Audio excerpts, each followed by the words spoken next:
जो कुछ जो कुछ दूषित रक्त है, जो कुछ दूषित दोष है, वो खुद शरीर के बाहर फेंकता है। तो जब जब तुम रक्त मोक्षण स्टार्ट करते हैं तो स्टार्ट को तुमको अशुद्ध रक्त भी बाहर आता है। तो इसीलिए ग्रंथों ने बोला है अग्रस्त रवती दुष्टासम। अभी रक्त प्रदोष व्याधि आप सभी को पता है, इस हिसाब से सिर्फ मैं आपको श्लोक बताने के लिए यह बोला है। बहुत सारी व्याधियां ग्रंथों ने बताई हुई है, और बहुत सारे इस सभी व्याधि में हमने उसके रिजल्ट लिए हैं। यहाँ तक कि क्रोध, मोह, स्वेद, उन्माद, अम्लोदगार, इसमें मूर्छा पेशेंट में भी रक्तमोक्षण किया हुआ है, संन्यास में भी किया हुआ है। लेकिन वह वहाँ अवस्थानुरूप हमने वहां पर रक्तमोक्षण करके हमको रिजल्ट मिले। व्याधि का मराठी हिंदी ये है। रक्तमोक्षण कब करना चाहिए? जब अति शीत वेदर नहीं होगा, या अति उष्ण वेदर नहीं होगा ऐसे वक्त, या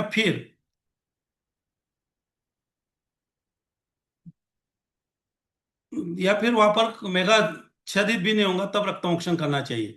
रक्तमोक्षण करने के पहले यौगु प्रतिपितस्य शोणितम मोक्षेत, ऐसा बोला है। यौगु पीना, यौगु जैसे बल्य आहार उसको देना है, और उसके बाद रक्तमोक्षण करना है। मैं आगे जाकर इसके बारे में बताऊंगा कि कब लेना चाहिए, क्या लेना चाहिए। बहुत बार प्रैक्टिस सक्सेस होने के लिए तुमको इंपॉर्टेंट बात जो है कि तुम कहाँ रुकना चाहिए, कॉन्ट्रा इंडिकेशन क्या है, कहाँ रुकना, ये जब तुम सीखोगे तभी तुम्हारी प्रैक्टिस इंपॉर्टेंट होगी। तुम्हारी लिमिटेशन तुमको पता चाहिए। तो कहाँ रक्तमोक्षण नहीं करना चाहिए? जो अतिकृश है, पांडुरोगी है, श्वास है, कास है, स्नेहपित का रुग्ण हो, या पंचकर्म से जिसकी विशुद्धि हुई है, ये सभी रुग्ण जो बताए हुए ग्रंथों ने जो बताए हुए, गर्भिणी हुआ, सर्वांग शोथ हुआ, उदर हुआ, बाल हुआ, वृद्ध हुआ, वृद्ध हुआ, या आघातजन्य रक्तस्राव हुआ, ये सभी व्याधियां वात पीड़ित व्याधियां है। वात, ये सभी व्याधि में वात प्रकोप होता है। और वात प्रकोप जन्य व्याधि में जो है वह रक्तमोक्षण नहीं करना चाहिए, ऐसे ग्रंथों ने बोला है। लेकिन कुछ ऐसी व्याधियां है जहां पर 5 या 10 ml तक हमने रक्तमोक्षण किया वात व्याधि में, तो तुमको उपशय बहुत जल्दी मिलता है। ऐसी कुछ व्याधियां है वहां पर तुम रक्तमोक्षण कर सकते हैं। क्योंकि रक्तमोक्षण करने के बाद शरीर, ये अपतर्पण जन्य कर्म है, रक्तमोक्षण या अपतर्पण जन्य कर्म है। रक्तमोक्षण करने के बाद शरीर या धातु का अपतर्पण होता है, धातु क्षयात्मक वात प्रकोप होने के चांसेस ज्यादा होते हैं। इसलिए जो जहां जहां वात प्रकोप दिखता है, वहां वहां तुम रक्तमोक्षण करते समय सोचना चाहिए। यदि अवस्था होंगी, वात प्रकोप होगा और अवस्था भी होंगी, तुमको लग रहा हो वहां पर पित्त की भी दृष्टि है और रक्त धातु की दृष्टि लग रही, तो वहां तुम प्रिकॉशन लेकर रक्तमोक्षण कर सकते हैं। लेकिन उसके साथ जो ग्रंथों में बताया नहीं वो है हिमोफीलिया और आईटीपी। ये जो दो दो डिसीज है वहां पर रक्तमोक्षण करते समय ख्याल रखना चाहिए। हिमोफीलिया में रक्त, आईटीपी में तुम रक्तमोक्षण कर सकते हैं सिरावेद यानी निडल के साथ तुम रक्तमोक्षण कर सकते हैं, लेकिन प्रिकॉशंस लेना चाहिए। लेकिन हिमोफीलिया और आईटीपी में जहां तक हो सके वहां तक तुम जलोकाचारण नहीं करना चाहिए। या जहाँ कोई एंटीकोगुलेंट ड्रग चालू है पे रुग्ण को, तो वो एंटीकोगुलेंट ड्रग बंद करने के बाद 3 या 4 दिन के बाद तुम जलोकाचारण कर सकते हैं। ये कुछ नियम है, कुछ रूल्स है, कुछ कॉन्ट्रा इंडिकेशन है, वो हमने ख्याल में हमेशा रखना चाहिए। ये इतना आपने ख्याल में रखा तो तुमको सक्सेस 100% मिलने वाला है। शास्त्रोकारों ने ग्रंथ का रक्तमोक्षण के जो प्रकार बताए आप सभी को पता है। इसमें जो शास्त्रकार ने बताया उसके साथ सिरिंजिंग मेथड और कपिंग मेथड, ये दो मेथड अभी बहुत ज्यादा प्रचलित हो रही है, और बहुत आसान भी है और आराम से कर सकते हैं, इसीलिए ये हुआ है। सिरावेद शास्त्रों में जो बताया उस हिसाब से सिरावेद अभी कोई करता नहीं, जहां तक मेरा ख्याल है। मैं खुद नहीं करता हूँ। कुछ आदिवासी भाग में, कुछ रूरल एरिया में कोई लोग करते हैं सिरावेद। लेकिन मैं जो करता हूँ सूचिवेद करता हूँ, निडल के साथ रक्तमोक्षण करता हूँ। प्रशांत सूचिवेद है। जलोकाचारण, विघर्षण, ये सभी प्रकार के पंचकर्म तुम कर सकते हैं। अलाबु श्रृंग, ये कपिंग थेरेपी आने के बाद उससे तुम श्रृंग अलाबु यूज करने से बेहतर कपिंग यूज किया तो तुम बहुत आसान जाता है। कौन सा रक्तमोक्षण कब करना चाहिए? साधारण नियम है, रक्त ग्रंथित होगा एक जगह पर होगा तो जलोका करना चाहिए, डीप होगा तो जलोका करना चाहिए, सुपरफिशियल होगा, उत्तन होगा तो प्रश्चन करना चाहिए, सर्वव्यापी होगा तो सिरावेद करना चाहिए। सुकुमार राजा भीरू रुद्रपाल, इनको जलोका लगाना चाहिए ऐसा ग्रंथ बोलते हैं, लेकिन उस वक्त जो थे वो सिरावेद करते थे, इसीलिए इनको सिरावेद नहीं करना ऐसा बताया हुआ है। लेकिन सूचिवेद तुम कर सकते हैं, बलवान सत्वान को सिरावेदो प्रश्न कर सकते हैं। रक्तमोक्षण का जो महिमा बताया हुआ है, रक्तमोक्षण करने के बाद क्या होता था, वर्ण प्रसन्न होता है, इंद्रिय प्रसन्न मिलता है, संतोष मिलता है, अग्नि की वृद्धि होती है, बल बल का वृद्धि होती है, यहाँ तक कि धातु का निष्कासन होकर भी बल की वृद्धि हुई, पेशेंट को फ्रेश लगना शुरू हो जाता है, पेशेंट को व्याधि जो है उस वो धीरे धीरे कम होते हुए दिखती है।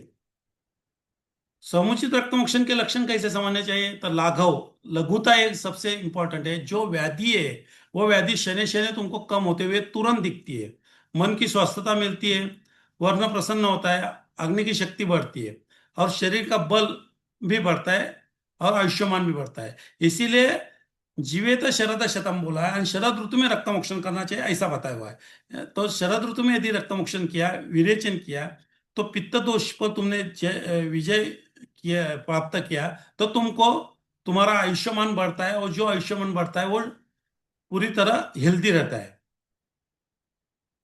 रक्तमोक्षण का अतियोग करने के बाद क्या होता है, यदि रक्तमोक्षण अतियोग हुआ, ज्यादा प्रमाण में रक्तमोक्षण शरीर से बाहर निकला, रक्त धातु शरीर से बाहर गया, तो वात प्रकोप होने के चांसेस है।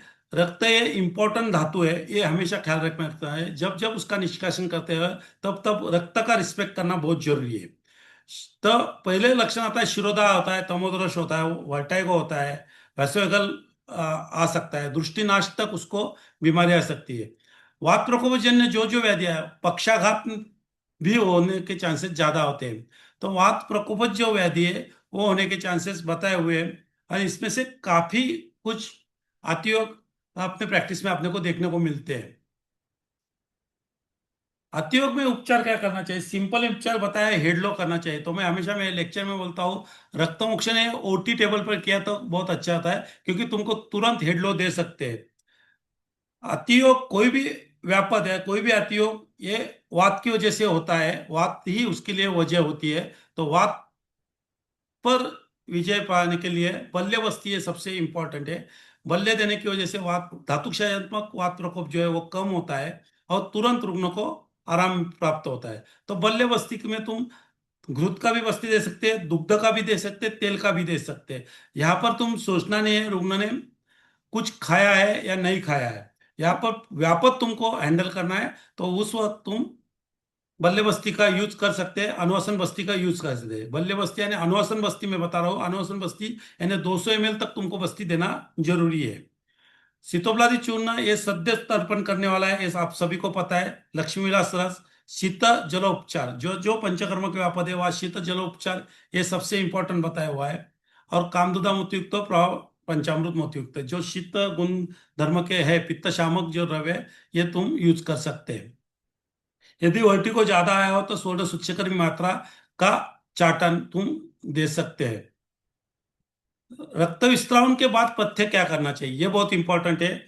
अति शीत नहीं खाना है, अति उष्ण नहीं खाना है, लघु आहार लेना है, लेकिन जो बल्ले चाहिए ऐसा आहार लेना चाहिए, वो दीपनीय चाहिए, रक्त धातु को बढ़ाने वाला चाहिए, ऐसे आहार लेना चाहिए। उसके साथ उसके बाद वात प्रकोप होगा नहीं, अति व्यायाम, अति श्रम, मैथुन, या सूर्य प्रकाश में जाना, या धूप में ज्यादा देर घूमना, ये कम से कम 3 घंटे तक नहीं करना चाहिए। तो तुमको व्यापद आने के चांसेस कम रहते हैं।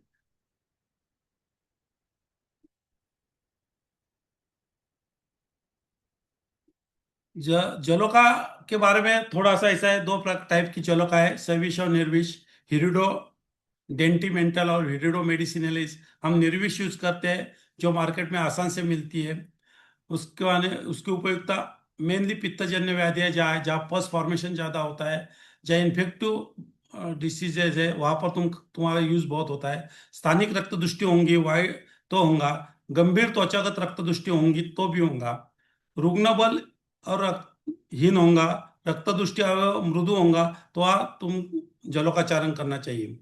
दुष्टवन ग्रंथि, आर्ष पीड़िका, विसर्प, श्वित्र, नेत्र रोग, वात रोग, कर सकते हो। वात रोग दे जलोकाचारण, रक्त सिरावे से ज्यादा जलोकाचारण से ज्यादा फायदा मिलता है, ज्यादा उपशम मिलता है, और वात प्रकोप भी नहीं होता है। जलोकाचारण किसको नहीं करना चाहिए, ये क्वेश्चंस मार्क की है। मैं नहीं करता हूँ। हेपेटाइटिस बी पॉजिटिव, सी पॉजिटिव और ए पॉजिटिव होगा, HIV रुग्ण होगा तो मैं नहीं करता हूँ। हीमोफीलिया ITP के रुग्णों को नहीं करना चाहिए। जिसको एंटीकोएगुलेंट ड्रग चालू है उनका भी, वो ड्रग बंद करने के बाद 3 या 4 दिन के बाद रक्त मोक्षण जलोकाचारण करना चाहिए। अभी जलोकाचारण का जो है सबसे इम्पोर्टेंट, वो ब्लड का कंजेशन कम करता है, ब्लड फ्लो बराबर, वेनस फ्लो बराबर करता है। More than 29 bio active substance उनके लिस्ट सैलवे में मिला हुआ है। ये रिसर्च पेपर है, ये मेरा नहीं है, रिसर्च पेपर में आप ऑनलाइन गए, ये रिसर्च में आपको पता चलेगा। यानी जो बायो एक्टिव सब्सटेंसेस है उनको थ्रोम्बोटिक एंटीकोएगुलेंट है, एंटी इंफ्लेमेटरी है, एंटी माइक्रोबियल है, पेन रिलीजिंग इफेक्ट उसमें है। उसके साथ ब्लड फ्लो बढ़ाता है और प्लेटलेट का फंक्शन रेगुलेट करता है। इसके लिए मैं हमेशा एक उदाहरण देता हूं। क्या, बहुत सारे plastic surgeon after plastic surgery के बाद ब्लड कंजेशन कम करने के लिए, ब्लड फ्लो वेनस फ्लो बराबर होने के लिए जलोकाचारण लिस्ट थेरेपी का यूज करते हैं। मेरा मेरा भतीजा था, उसको एक्सटर्नल एयर नहीं था, एक्सटर्नल एयर कंजेनाइटल नहीं था, तो उसके लिए हमने वो एक्सटर्नल पिन्ना पिन्ना प्लास्टी जो होती है वो किया। वो ऑपरेटिव करने के बाद, वो सर्जन ने ऑपरेटिव करने के बाद, ऑपरेशन होने तक मैं अंदर था OT में, ऑपरेशन सक्सेस हुआ, ऑपरेशन होने के बाद मैं बाहर आया, और उसके बाद 1 घंटे के बाद पेशेंट को बाहर लिया। तो मैंने वहाँ का जो असिस्टेंट था उसके साथ बात की, वो BMS ही था। तो मैं बोला इतने देर क्यों बाहर, पेशेंट को बाहर लेने को क्यों लगा? तो उसने बोला क्या, पेशेंट को कंजेशन शुरू हुआ था, और कंजेशन होने की वजह से ब्लड सप्लाई बराबर होता नहीं था, तो इसलिए हमने वहाँ लीच थेरेपी की। मैंने सोचा लीच थेरेपी यानी जलो का होगा, वो बोले जलो का चारा नहीं किया, 2 जलो का हमने लगाई, और उसके बाद उसका ब्लड फ्लो और ब्लड सप्लाई बराबर होना शुरू हुआ, और फिर पेशेंट को हमने बाहर लिया। तो मजे की बात यह है कि जब मुझे बिल मेरे हाथ में आया तो लीच थेरेपी की जो थी, प्राइस जो थी, जो पेमेंट मांगा था, वो 11,000 रुपए थे। यानी दो दो लीच के पेमेंट OT में लगाने की वजह से 11,000 रुपए लगाए थे। तो हम लोग क्या करते हैं कि अपनी कीमत, अपनी वैल्यू हम कम करते हैं, जलो का इतना सिंपल है ऐसा सोचकर उसको छोड़ देते हैं। लेकिन मॉडर्न मेडिसिन वाले, मॉडर्न टेक्नोलॉजी वाले इसका सही मायने में उसका इस्तेमाल कर रहे हैं। आप सभी को पता है कि जलोका के सलेवा में हिरोडिन नाम का सिक्रेशंस होता है, जो एंटीकोएगुलेंट है, यानी एंटी, उसी पर बहुत बड़ा रिसर्च चल रहा है। कुछ सालों के बाद शायद जलोका अपने को मिलेंगी, नहीं मिली तो ये बहुत कॉस्टली मिलेंगी, क्योंकि बहुत ज्यादा उस पर रिसर्च चल रहा है। तो इतना अच्छा शस्त्र, इतना अच्छी अपने पास शोधन क्रिया होकर भी हम उसके पास ख्याल नहीं देते।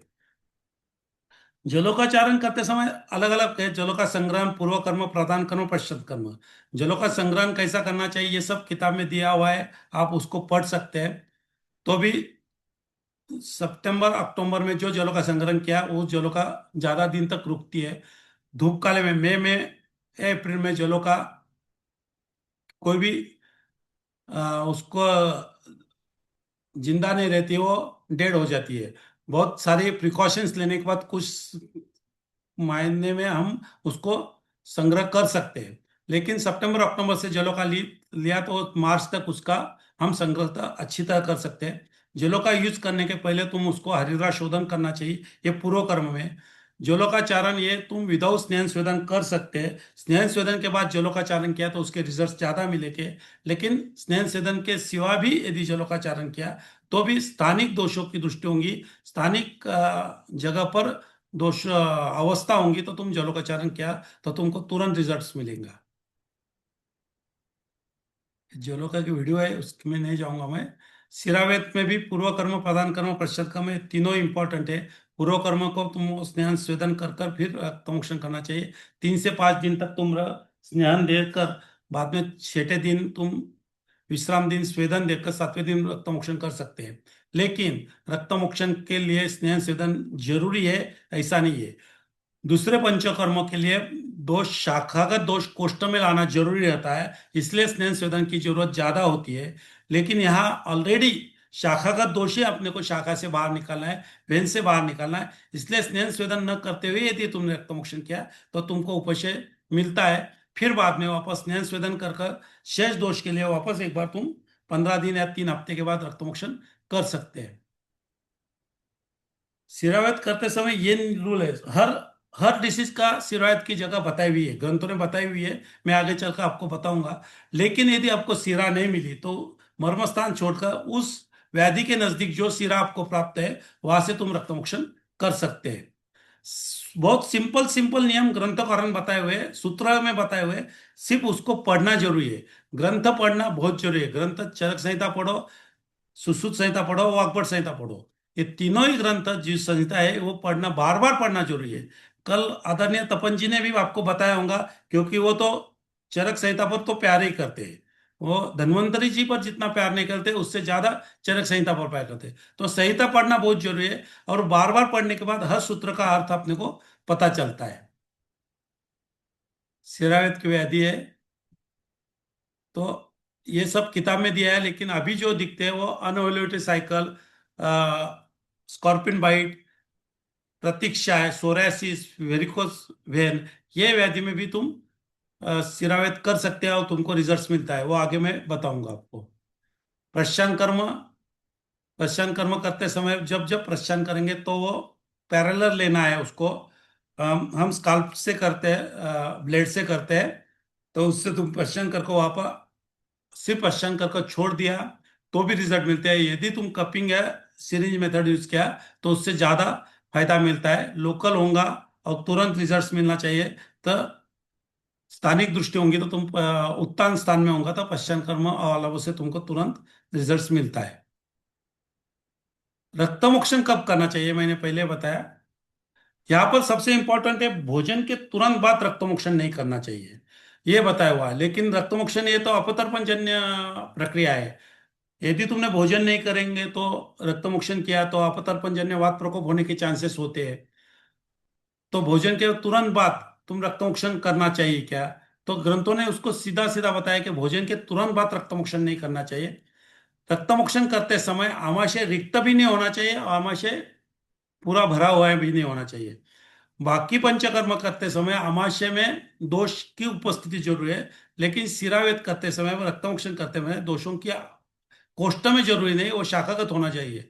इसीलिए संतर्पण होकर जब दोष वापस शाखागत आएंगे, यानी कुछ बल्य आहार लेने के बाद, यागु या ससने यागु या फिर कोई मीठा शीरा ऐसा खाने के बाद 30 से 40 मिनट, एक प्रहर तक रुकने को बोला है। स्निग्धम जांगल रस यागुच पयवित्वा मुहूर्तमातम आश्वासित, यानी एक पल तक तुमको रुकना है। 30 से 45 मिनट तक रुकना है, उसको आश्वासित करना है, उसको समझा कर बताना है, और उसके बाद तुमने रक्तमोक्षण करना है। तो तुमको वात प्रकोप भी नहीं होगा और दोषों का निष्कासन सही मायने में होगा। तो इसीलिए रक्तमोक्षण करने से पहले 45 मिनट पहले हल्का आहार लेना है, लेकिन वो बल्ले चाहिए। व्याधि पर स्थानिक स्नेह स्वेदन कर कर तुम रक्तमोक्षण करना चाहिए। और सबसे इंपॉर्टेंट, रुग्ण की अनुमति लेना है। रुग्ण को पूरी तरह प्रक्रिया बताना है, आयुर्वेद के हिसाब से उसको समझाना है। यदि तुम आयुर्वेद के हिसाब से नहीं समझाएंगे तो उसको कुछ समझेगा नहीं।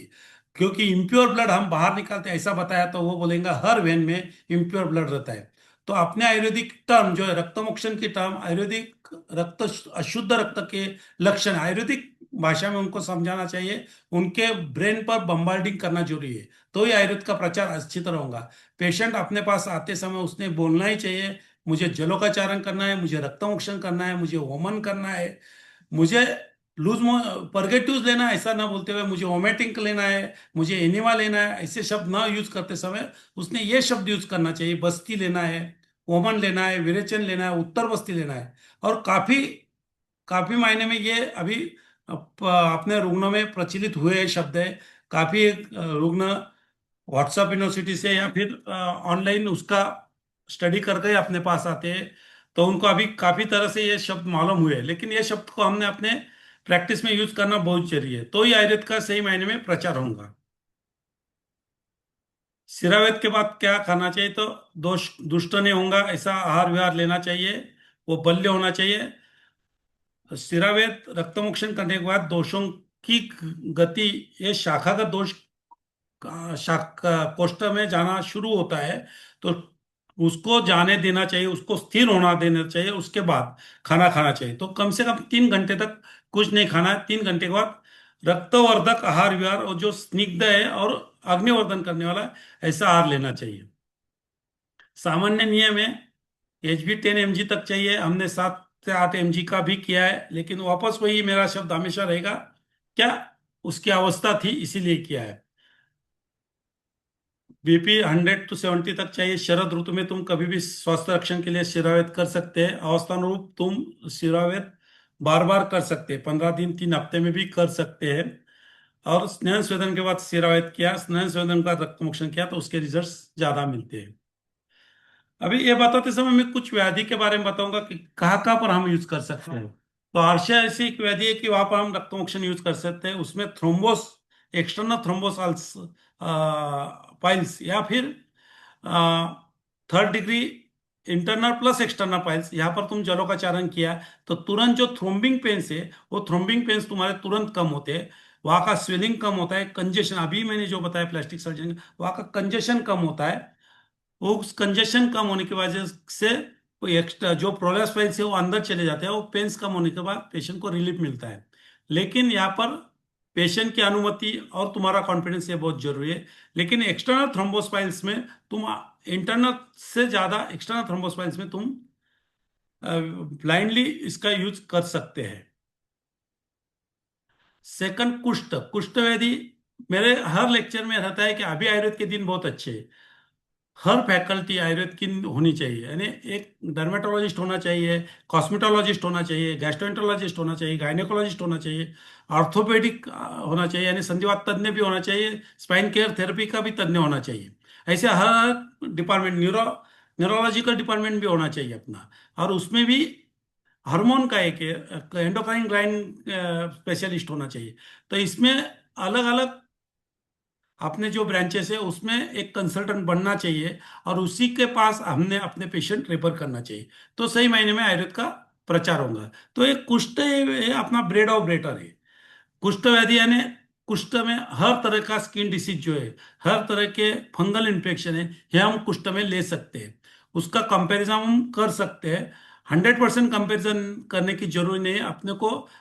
रुग्ण का दोष दुष्य समस्या ना देखकर वहां पर हम क्या कर सकते हैं, कौन सा पंचकर्म कर सकते हैं, कौन सा मेडिसिन दे सकते हैं, वो हम फिक्स कर सकते हैं। अन्य शास्त्रों ने भी बताया कि हर व्याधि को नाम देना जरूरी नहीं है।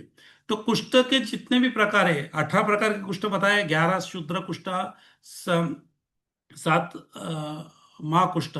तो इसमें हम सोरायसिस से लेकर फंगल इन्फेक्शन तक, लंपस वल्गरिस से लेकर तुम्हारा एब्सेस तक, ये सब शूत्र तक, ये सब डिसीज हम उसमें ले सकते हैं। यहाँ पर तुमको रक्तमोक्षण, विरेचन, वमन, ये पंचकर्म बार बार करना पड़ता है। कुष्ठ के लिए वमन, पक्षत पक्षत वमन बताया हुआ है। तो तुमको कभी कभी यदि कफ धातु की दृष्टि ज्यादा होंगी तो वमन करना चाहिए, यदि पित्त धातु की दृष्टि होंगी तो विरेचन और रक्तमोक्षण करना चाहिए। लेकिन सद्य फलदायी, तुरंत उसका कंडू दहा ये लक्षण कम करने के लिए तुमको रक्तमोक्षण ये बहुत ही अच्छा पंचकर्म है। तो तुमने वहां पर पंचकर्मा किया था, तुरंत तुमको उपशय मिलता है। अभी वात रक्त तो आम वात, वात वेदी में रक्तमोक्षण करते समय सोचना चाहिए, ऐसा मैं पहले बताया हुआ है। और यहाँ पर वात रक्त और आम वात ये में भी रक्तमोक्षण करना चाहिए, ऐसा वापस बताता हूँ। तो वात रक्त ऐसी डिसीज है या कि रक्त धातु की तो दृष्टि है, साथ में वात धातु की दृष्टि है। यानी हम यदि मॉडर्न मेडिसिन से कंपैरिजन करेंगे तो एक गाउट के साथ हम कंपैरिजन कर सकते हैं। तो वात रक्त में तुमने यदि पेशेंट, जब रुग्ण अपने पास आता है, एक तो अंगुष्ठ है, स्मॉल जॉइंट में उसको पेन्स रहता है, पेन से थ्रोम्बिंग रहता है, वहां पर स्वेलिंग रहता है, रेडनेस रहता है, ये अपने को देखने को मिलता है। ऐसे वक्त ये सीधा सीधा रक्त धातु दृष्टिजन्य व्याधि ये अपने को समझ में आता है। ऐसे व्याधि में तुमने यदि रक्तमोक्षण किया, जलोकाचारण किया, तो पेशेंट का तुरंत उसी वक्त उसके पेन्स कम होते हुए हमने देखे हुए हैं, शोथ कम होते हुए देखा है। और जो दहा था, थ्रोम्बिंग पेन था, स्पर्शासत होते वो भी कम होते हैं। ऐसा एक रुग्ण था, सिविल इंजीनियर था, उसको कोविड की तकलीफ थी, कम से कम 6 से 7 साल से उसको ये तकलीफ थी। उसका यूरिक एसिड जो था वो 9 से 10 के बीच में हमेशा रहता था। जाइलोरिक नाम की दवा वो कंटिन्यूस लेता था, लेकिन यूरिक एसिड 7 तक नीचे आता था, उसके नीचे आते नहीं था। रुकना सिविल इंजीनियर, गवर्नमेंट कॉन्ट्रैक्टर था। उसका स्मोकिंग और ड्रिंक ये दोनों की आदत थी। पित्त प्रकोपोष आहार यानी मांसाहार भी वो ज्यादा प्रमाण में लेता था। रुग्ण मेरे पास आया था, उसको अंगुष्ठ में, पाद के अंगुष्ठ में स्वेलिंग था, शोथ था, दहा था, और वहां पर पेन्स भी थे, स्पर्शस्राव थे। तो उसी वक्त मैंने नजदीक के, वहां से नजदीक जो वैन मुझे मिली, वहां से मैंने रक्तमोक्षण किया।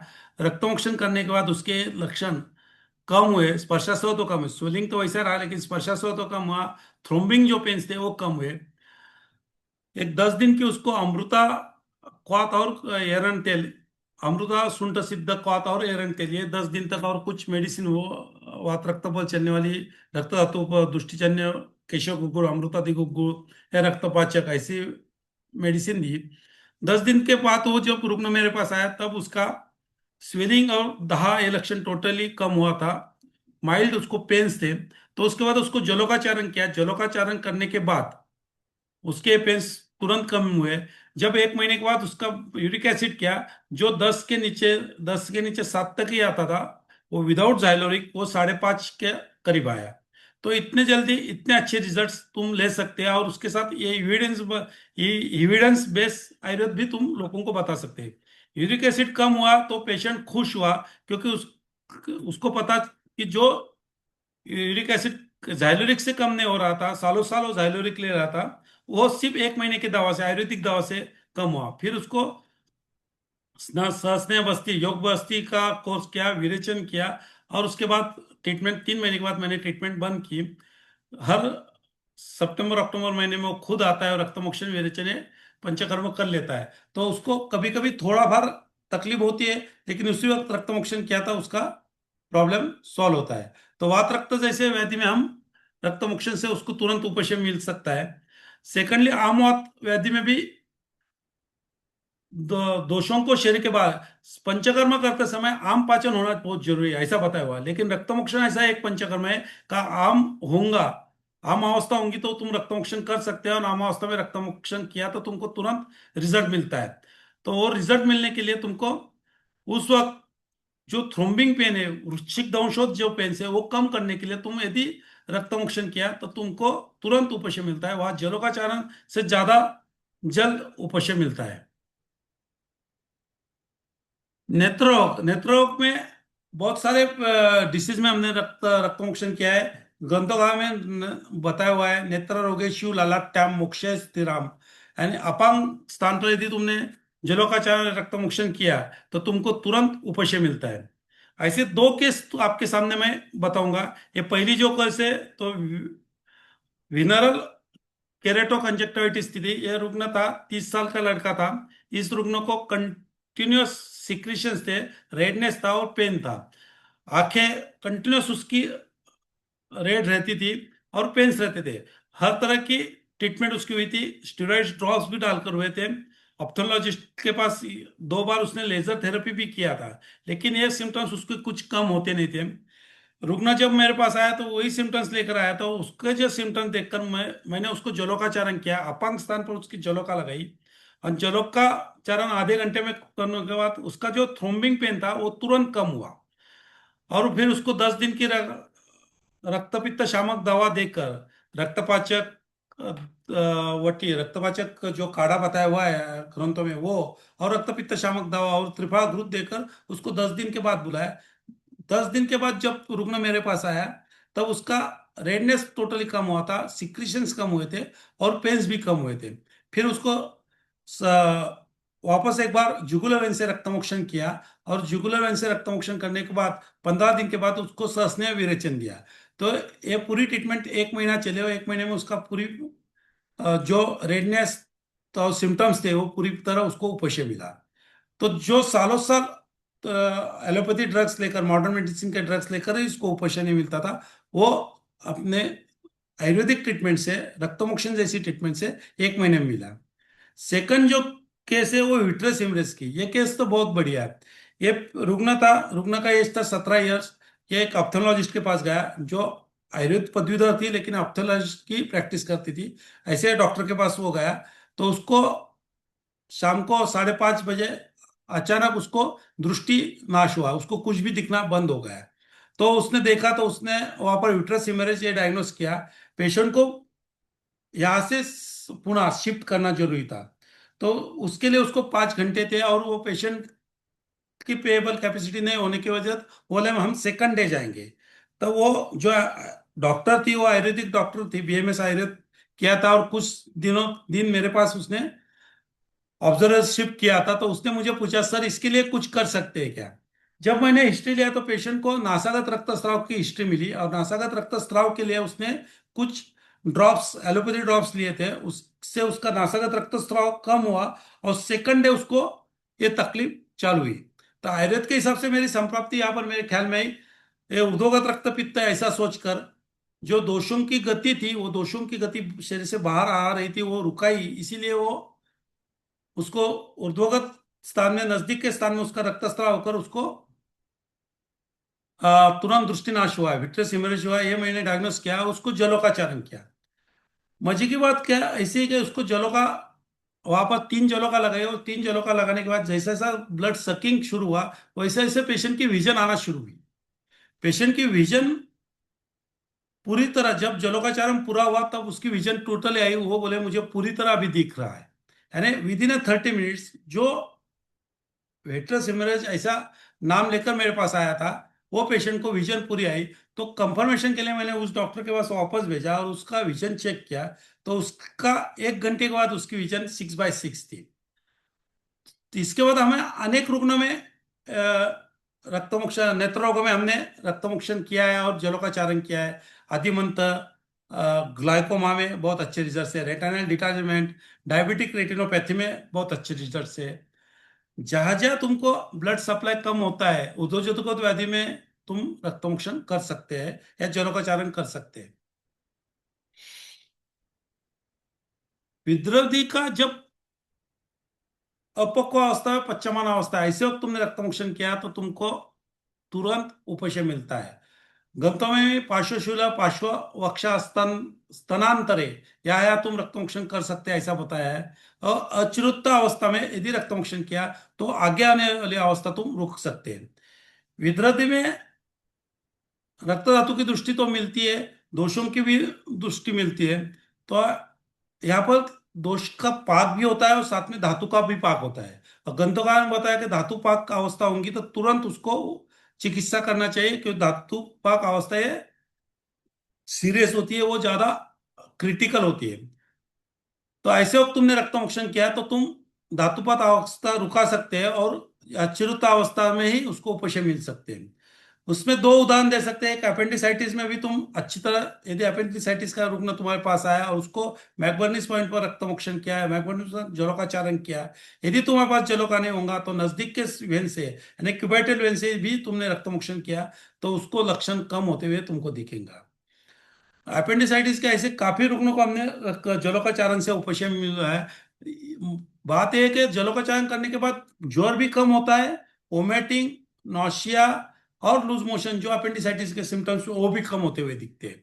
यानी सिर्फ रक्त दृष्टि से, रक्त दुष्ट रक्त शरीर के बाहर जाने के बाद तुरंत वहाँ का इंफ्लेमेटरी जो पैथोलॉजी वो कम होते हुए अपने को दिखती है। स्तन विद्रति का एक रुग्ण था, 32 इयर्स लेडी थी, उसको राइट साइड में स्तन विद्रति थी। गायनेकोलॉजिस्ट ने उसको तुरंत ऑपरेट करने को बोला। तो कॉस्मेटिक पर्पस और वापस कार दिखेगा, और कुछ तकलीफ होंगे आगे चलकर, क्योंकि उनको प्रेगनेंसी रखना था, तो कुछ प्रेगनेंसी में तकलीफ होंगी या फिर फीडिंग के लिए तकलीफ होंगी, ऐसा एक भ्रम उनके शरीर में था, उनके मन में था। इसलिए वो मेरे पास आए। मेरे पास जब आया तो उसको वहां पर रेडनेस था, टेंडरनेस था, स्पर्शास्पद होता है, पेन्स थे, पेशेंट को पेन्स, सीवियर पेन्स थे।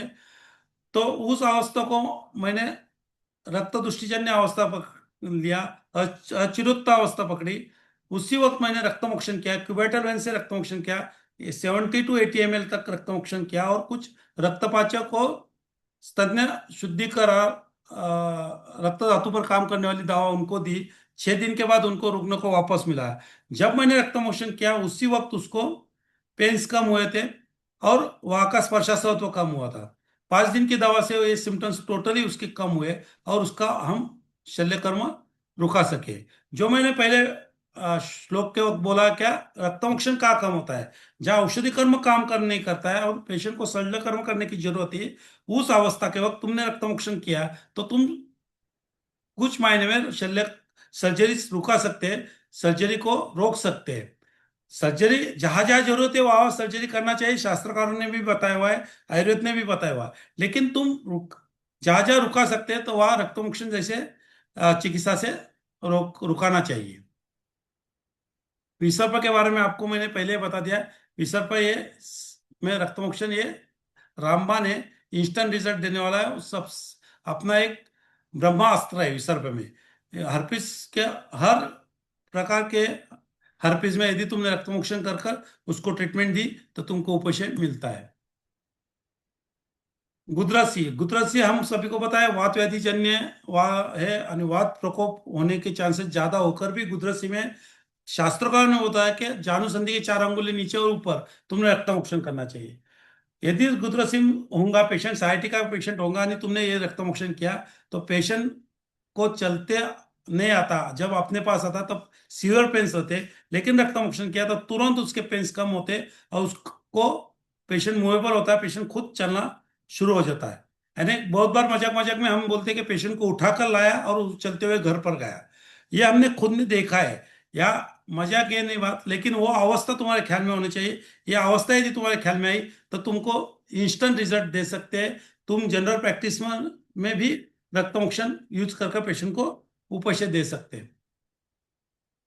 पार्शनिशूल या कैलकुलस पर या प्लांटर फासाइटिस, प्लांटर फासाइटिस में टिपिकल रक्त धातु दृष्टिजन्य तुमको लक्षण मिलेंगे। ऐसे वक्त तुमने एंकल जॉइंट के वहां से रक्तमोक्षण किया या जेलोकाचारण किया या कपिंग थेरेपी से वहां रक्तमोक्षण किया तो पेशेंट को तुरंत उपशय मिलता है। कैलकुलस पर में यदि रक्त धातु दृष्टिजन्य वहां लक्षण होंगे तो वहां पर रक्तमोक्षण से तुमको उपशय मिलता है। यदि वो वात तो अवरोधजन्य वात प्रकोप होगा या फिर वहां पर पिंचिंग पेन्स होंगे तो ऐसे वक्त तुम वहां पर अग्निकर्म करना चाहिए।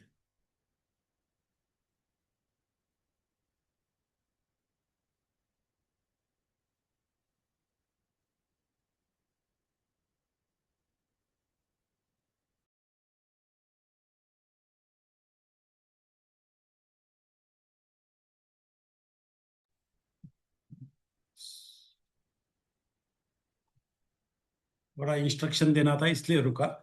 सोरेसिस, पहले मैंने बोला क्या अपना आयुर्वेदिक डर्माटोलॉजिस्ट चाहिए, क्योंकि स्किन डिसीज अभी बहुत बढ़ रहा है, उसमें सोरेसिस, कोविड के बाद सोरेसिस के पेशेंट बहुत ज्यादा अपने को देखने को मिलते हैं। तो सोरेसिस ये ऑटोइम्यून डिसीज है, आप सभी को पता है। हम मंडल कुष्ठ में ले या एक कुष्ठ में ले, उसको कंपैरिजन करने से बेहतर उसका दोष दुष्य समुच्चय ना देखकर तुम उसको ट्रीटमेंट किया तो तुमको बहुत अच्छे रिजल्ट सोरेसिस में तुम देते हैं। पेशेंट का डिसीज कंट्रोल में ला, विदाउट मेडिसिन कंट्रोल में ला सकते हैं। तो ऐसे रुग्ण को तुम रक्तमोक्षण जैसी और पंचकर्म जैसी ट्रीटमेंट यूज किया तो तुमको तुरंत उपशय मिलता है। यहाँ पर मैं हमेशा बोलता हूँ कि तुम्हारी प्रैक्टिस बढ़ने के लिए तुम्हारे पास कुछ ऐसे वीआईपी पेशेंट आने चाहिए, और वीआईपी पेशेंट आने के बाद उसको यदि तुमने रिजल्ट दिया तो वो पेशेंट तुम पर, तुम्हारे पास काफी पेशेंट रेफर करता है। तो ऐसा एक पेशेंट था जो डॉक्टर थे, कंसल्टेंट थे, उनको सोरेसिस की तकलीफ थी। सालों तक उन्होंने एलोपैथी स्टेरॉइड्स और एलोपैथी मेडिसिन लेते थे वो, लेकिन वो कंट्रोल होता था, लेकिन वापस सितंबर अक्टूबर में वो सोरेसिस बढ़ता था। पेशेंट को स्मोकिंग और दही, इस ये दो हेतु मुझे मिले, और साथ में उसको देर रात तक सोना, ये तीसरा हेतु मिला। तो पेशेंट को जब मैंने बोला क्या आप सोरेसिस हम कंट्रोल ला सकते हैं कुछ मेडिसिन और उसके साथ कुछ पंचकर्म करना चाहिए, मेरा हमेशा चालू रहता कि मैं आया हुआ पेशेंट को हमेशा तुरंत रिजल्ट मिलना चाहिए, 6-7 दिन में उसको रिजल्ट मिलना चाहिए तो पेशेंट अपने पास रुकता है। यदि तुम पेशेंट को रिजल्ट नहीं दिया तो पेशेंट अपने पास नहीं रुकेगा। तो उसको कुछ प्रमाण में तो ये उपशम मिलना चाहिए। तो उस रुग्ण को कंडू ये लक्षण बहुत था, डहाते, तो उसको तुरंत उपशम मिलने के लिए मेरे दिमाग में रक्तमोक्षण आया। मैंने उनको रक्तमोक्षण के बारे में बताया। म- थोड़ा सा मॉडर्न मेडिसिन के डॉक्टर थे तो उनके मॉडर्न लैंग्वेज में बताया कि इससे इम्प्योर ब्लड बाहर जाता है, ऐसा होता है, वैसा होता है। लेकिन उनको वो थ्योरी कुछ पसंद नहीं आई। तो बोले नहीं, बोले मेरा तो इस पर कोई विश्वास नहीं। तो फिर मैंने उनको बताया कि ठीक है, आपका विश्वास नहीं तो मैं मेडिसिन भी नहीं दूंगा, क्योंकि मेडिसिन से इतना जल्दी इफेक्ट नहीं मिलेगा जितना ज्यादा उपशय आपको इससे मिलेगा। तो बहुत बहुत देर तक हम हमारा ये चर्चा हुई, गॉसिपिंग हुआ, फिर बहुत कुछ बताया। फिर आखिर में उनको बोला ठीक है, आप मेरे पास आए हैं तो मेरे खातिर आप रक्तमोक्षण कीजिए। यदि रक्तमोक्षण से उपशम नहीं मिला तो तुम आयुर्वेदिक दवा कुछ भी मत लो। तो फिर उसका उनका रक्तमोक्षण किया, क्यूबेटाल वेन से ही रक्तमोक्षण किया। 80 ml तक हमने रक्तमोक्षण किया। रक्तमोक्षण करने के बाद कुछ अपने रक्तपाचक रक्त शोधक औषधि दी, महातिक्त घृत जैसे मेडिसिन उनको अपने पास से दिए। और एक 10 दिन के बाद वापस आओ, और उसके बाद हम विरेचन या वमन के बारे में सोचेंगे, इतना बताया। पेशेंट 10 दिन की दवा लेकर गया और 10 दिन के बाद एज यूजुअल वो पेशेंट मेरे पास नहीं आया। बहुत सारे बार ऐसा ही होता है कि रुग्ण अपने पास दवा लेकर जाता है और फिर वापस वो फॉलोअप नहीं देता है। मैंने उस मैंने ऐसा सोचा कि उन्होंने अपने बारे में मजाक में लिया होगा, कुछ मेडिसिन लिए नहीं होंगे और उन्होंने छोड़ दिया होगा। तो ये सोचकर मैंने वो वो पेशेंट पूरी तरह भूल गया। लेकिन एक एक सीएमई में मुझे मिले, और उस सीएमई के वक्त हम दोनों एक साथ बैठे थे और उस पर चर्चा हुई। तो उस सीएमई डर्मेटोलॉजी पर भी थी और एक सीनियर डॉक्टर वहां पर स्किन के बारे में बताने वाले थे। तो सीएमई होने के बाद जब वो डॉक्टर, मेरी मुलाकात उस सीनियर डॉक्टर डर्मेटोलॉजिस्ट से किया, तो उन्होंने बताया कि ये आदमी ने ऐसी ऐसी ट्रीटमेंट किया, उसके बाद मुझे कुछ तकलीफ नहीं हुई। यानी ये बात 3 महीने की थी, यानी एक रक्तमोक्षण में उसका दहान कंडू कम हुआ। लेकिन डॉक्टर बोले कि मैं उनको फॉलोअप दे नहीं सका, इसलिए बाद में की ट्रीटमेंट मैं नहीं ले सका। लेकिन रक्तमोक्षण एक कुछ दिन मैजिक ट्रीटमेंट है, और उससे उनका तुरंत कंडू और दाह लक्षण, इचिंग और बर्निंग एक कम होता है, ऐसा उसने बताया। अरे यदि हमने डेयरिंग किया, अपने शास्त्रों पर विश्वास रखा, शास्त्र के जो सूत्र है, जो मंत्रों सिद्ध थे, उन पर विश्वास रखकर ट्रीटमेंट किया, अवस्थानुरूप ट्रीटमेंट किया, तो तुम मॉडर्न मेडिसिन के और अदर साइंस के जो भी डॉक्टर्स है, कंसल्टेंट है, सीनियर कंसल्टेंट है, उनको तुम रिजल्ट देकर आयुर्वेद की महिमा बता सकते हैं। तो सोरासिस के काफी पेशेंट को आप ट्रीटमेंट दे सकते हैं, और ये अपने लिए अभी ब्रेड और बटर है। सोरासिस के पेशेंट में तुम आयुर्वेदिक ट्रीटमेंट विद पंचकर्मा के साथ किया तो तुम उसको कंट्रोल में ला सकते हैं।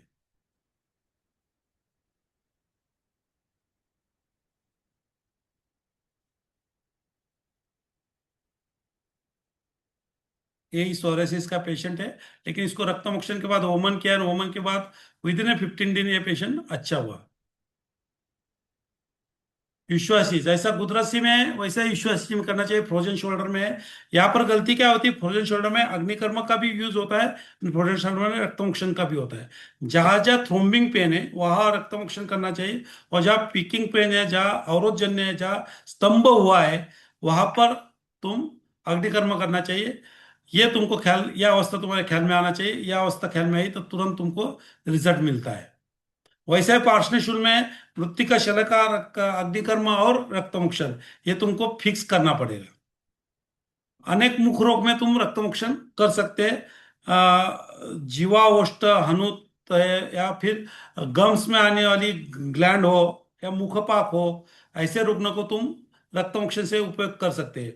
ये रुग्ण जो है उनको गम्स में, यानी दंतमूल की जगह ग्रंथि थी, और 2 बार उसको ऑपरेट हुआ लेकिन वो वापस वापस आती थी। तो इसलिए वो पेशेंट मेरे पास आया, और वहां से रक्तमोक्षण करना, इसीलिए मैंने उसको बताया, और उसने वो इसके लिए वो तैयार हुआ, और ये जलोका उसके मुंह में लगाई मैंने। और उसके बाद रक्तमोक्षण हुआ, रक्तमोक्षण अच्छी तरह हुआ, पेशेंट को उपशय भी मिला। तो यदि तुमको शास्त्र पर विश्वास होगा, शास्त्र के बारे में आदर होगा, तो तुम ऐसे ऐसे प्रयोग भी कर कर तुम रुग्णों को रिजल्ट दे सकते हैं। तो मुख रोग, सभी ऊर्ध्वजतुगत सभी रोग में रक्तमोक्षण ये इंपॉर्टेंट है, क्योंकि ऊर्ध्वजतुगत सभी व्याधियां जो है रक्तगामित्व प्राप्त हुई रहती है, वहां पर तुमने रक्तमोक्षण किया तो तुमको तुरंत उपशय मिलता है। सीए टंग, ये जो मैंने पहले रुग्ण जो बताया उसके जीवा को जो मैं दंतमूल को जो जलोका लगाई, इस जलोका मुंह में जलोका लगाने की ताकत ये सीए टंग के पेशेंट ने मुझे दी। ये पेशेंट को राइट साइड टंग को स्क्वैमस कार्सिनोमा था। हाफ टंग उसकी कट हो चुकी थी, लेकिन उसका यानी ऑपरेट होने के बाद जो अल्सर हुआ था वो हील नहीं हुआ। पेशेंट की 20 रेडियोथेरापी और 6 कीमोथेरापी हुई थी, लेकिन पेशेंट को उपोषण नहीं था, दहा था, पेन्स थे वहां पर, और कंटिन्यूस लालासाव था। पेशेंट सिर्फ लिक्विड पर थी। पेशेंट मेरे पास आई, पेशेंट के सिम्टम्स लेने के बाद वो रक्त धातुजन्य दृष्टिजन्य लक्षण मुझे दिखे, तो मैंने बोला कि यहाँ रक्तमोक्षण करना चाहिए। तो पहले मैंने जुगुलर वेन से उसका रक्तमोक्षण किया, 50 सीसी रक्तमोक्षण किया, और कुछ मांस धातु पर काम करने वाली और ऊर्ध्वजतुकर व्याधि पर काम करने वाली पथ्यधि काढ़ा, मांसपाचक, रक्तपाचक, आरोग्यवर्धी जैसी दवा उनको दी। और 10 दिन के बाद उस रत्न को वापस बुलाया। रत्न 10 दिन के बाद मेरे पास आई, उसका दहा लक्षण कम हुआ था, वहां के पेन्स कम हुए थे। लेकिन बातों बातों में रुकना क्या बोली कि रुकना बोले वहां से खून निकालना ऐसा मुझे लगता है, वहां से खून निकला तो मुझे अच्छा लगेगा ऐसा मुझे प्रतीत हो रहा है। तो मैंने सोचा कि वहां पर जलों का चारण करेंगे, जलों का लगाएंगे तो ये प्रॉब्लम अपना सॉल्व होगा। और ग्रंथों में भी बोला है जीवा मूल के नीचे तुम रक्तमोक्षण किया था, जीवागत रोग मुखगत रोग अच्छे होते, ऐसा ग्रंथों में भी बताया हुआ है। तो इस रुग्ण को मैंने बताया कि ऐसा ऐसा यहाँ पर मुझे लीच लगानी है, आप यदि 15 मिनट से 20 मिनट तक मुंह खुला रख सकते हैं तो मैं एक प्रक्रिया कर सकता हूँ। पेशेंट का उत्साह, पेशेंट की तैयारी देखकर मैंने वहाँ जलोका लगाई। जलोका लगाने के बाद जलोका चारण अच्छा हुआ, वहाँ से रक्तमोक्षण भी हुआ अच्छी तरह, और जलोका वहाँ से आराम से निकली। डर यही था जलोका यदि अंदर चली गई तो क्या करना, यही एक डर था। लेकिन कंटिन्यूस ऑब्जर्वेशन से वो प्रॉब्लम नहीं आया। लेकिन जलोकाचारण होने के बाद बहुत बार ब्लीडिंग नहीं रुकता है, तो जलोकाचारण को ब्लीडिंग रुकाने के लिए प्रेशर बैंडेज देना बहुत जरूरी है। लेकिन जीवा जैसे सॉफ्ट ऑर्गन को प्रेशर बैंडेज भी दे नहीं सकते थे। तो यहाँ पर मैंने गंडूस दिया, लोध्रा का और एलम का गंडूस, उसको कंटिन्यूस करने को बोला। एक साधारणतः 1.5 घंटे तक मेरे पास ही रुग्णों को रखा। पेशेंट का जब टोटली ब्लीडिंग रुका उसके बाद उसको उपचार दिया। ये ट्रीटमेंट होने के बाद, जलोकाचारण होने के बाद उसको पेन, थ्रोम्बिंग पेन भी कम हुए, अल्सर हीलिंग स्टार्ट हो गया, वह रेडनेस आया, और पेशेंट को दाह लक्षण भी कम हुआ। धीरे धीरे 3 महीने के ट्रीटमेंट में पेशेंट का पूरा अल्सर हील हुआ। तो कब पेशेंट का उत्साह देखकर मैंने वहां जलोका लगाई, जलोका चरण अच्छा हुआ, पेशेंट को रिजल्ट मिला। फिर उसके बाद वो सेकंड पहले जो पेशेंट बताया था मैंने, इस रुग्ण को मैंने उसके बाद लगाई हुई है। ये पेशेंट का मेरे मेरे पास जो था सीए टंग का पेशेंट का, उसका मैंने फोटो तब निकाला नहीं था, तो इसीलिए वो बता नहीं सक रहा हूं मैं। लेकिन जलोकाचारण से उसका सीए कंट्रोल कर सकते, अल्सर कंट्रोल कर सका है, लेकिन उसके साथ मेडिसिन भी लेना जरूरी है। मुखोद्देशिका के पेशेंट में सही मायने में यदि पंचकर्मा ट्रीटमेंट रक्तमोक्षण किया, जलोकाचारण किया, तो सही मायने में मुहैया से गायब ऐसा तुम बता सकते हैं। क्योंकि ये रक्त दृष्टिजन्य व्याधि है, रक्त कफ दृष्टिजन्य या रक्त पित्त दृष्टिजन्य व्याधि है, उसको अपन रक्तमोक्षण से रिजल्ट दे सकते हैं। डायबिटिक फुट, मधुमेह उग्रन में, अनहील्ड अल्सर में, वेरिकोज वेन के अल्सर में तुम जलोकाचारण या रक्तमोक्षण से रिजल्ट मिलते हैं। जलोकाचारण के बाद तुरंत अल्सर हील होते हुए हमने देखा है। ये पहला जो पेशेंट है वो लेडी थी, वो डायबिटिक पेशेंट था, लेकिन उसको एक भी एलोपैथी मेडिसिन उसको नहीं चलती थी, हर मेडिसिन को एलर्जी थी।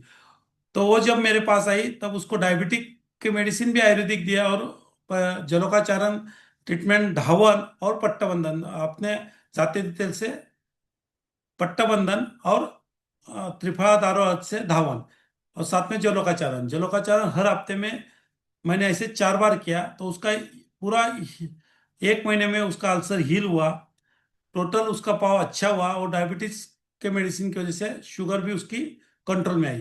तो ऐसे रुग्णों में भी तुम जलोकाचारण या रक्तमोक्षण से उसको उपशम मिल सकता है।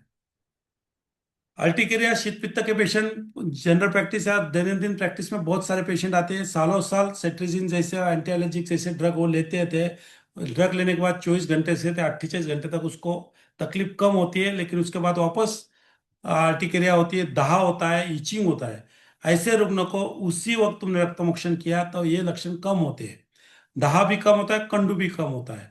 लेकिन ये पेशेंट में थोड़ा सा एक व्यापत आने का चांसेस ऐसा आता है कि शाखागत दोष कोष्ठ में जाना शुरू होता है। और यदि शाखागत दोष पूरी तरह बाहर निकले नहीं यानी वो कोष्ठ में गए तो नौसिया पेशेंट को आता है।